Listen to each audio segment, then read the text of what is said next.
Once again, SWAC Football Media Day taking place in the Magic City of Birmingham, Alabama, as all 12 teams from the Southwestern Athletic Conference made their way to chat with media members about the upcoming season. Among those was Alabama A&M. The Bulldogs finished year one in the Sam Shade era with an injury-riddled 4-8 record. Despite having a subpar record, Coach Shade felt that the grind and work ethic of his players created a new mindset for the program as they enter 2026. We felt like we did lay a foundation for this season and upcoming seasons at Alabama A&M. But, you know, one of the biggest things for us is just putting the work in each and every day. And these guys have done it. Like, I've watched these guys since January put the work in the weight room, on the field, just pretty much wherever they've been. Returning for his final season of college ball is quarterback Cornelius Brown IV. Brown threw for over 1,000 yards and 7 TD passes in just 4 games, but he was lost for the season before the midway point of the 2025 year. Now he's back healthy and ready to help Alabama A&M compete in the East. Coach Big John asks us how we feel every single day, and we say I feel great, and that's true because you got to speak things into existence, but I've spoken it into existence, and that's actually how I feel. You know, the ankle is great. I'm back to 100%. I'm back to running full speed, sprinting full speed, doing everything with the team with no restrictions. So physically, I've never felt better. In the preseason rankings, Alabama A&M was selected to finish 5th in the SWAC East division this year, just above Mississippi Valley State.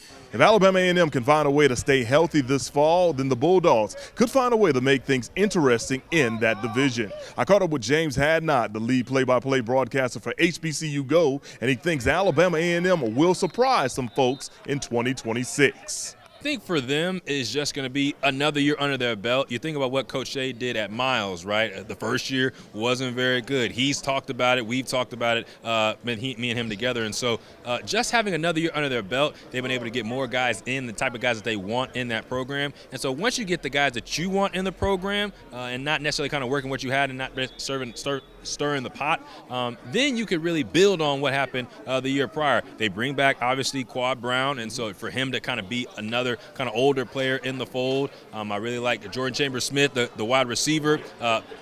His story was fun last year that he basically told all the coaches, like, I'm going to make the team, and he made the team, and now he's in all-conference players. So to have players like that coming back allows them to kind of build on what they were able to do last year and potentially, you know, challenge for a SWAC championship. The Alabama State Hornets finished their 2025 campaign with their first 10-win season in 2 decades. But unlike the 2004 team, the Hornets did not win the division or the SWAC championship. But in 2026, ASU looks to change that.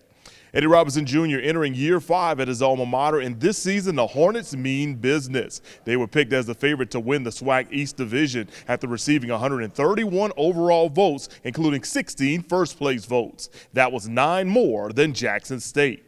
The ASU Hornets also returned Andrew Body, the SWAC's reigning Offensive Player of the Year. Coach Eddie Robison Jr. explained how his team can claim a championship this season. Well, I tell the guys if you don't wake up every day and think about it, then you should be in the wrong place. So every day you have to wake up thinking about it and how you can get a little bit better each day.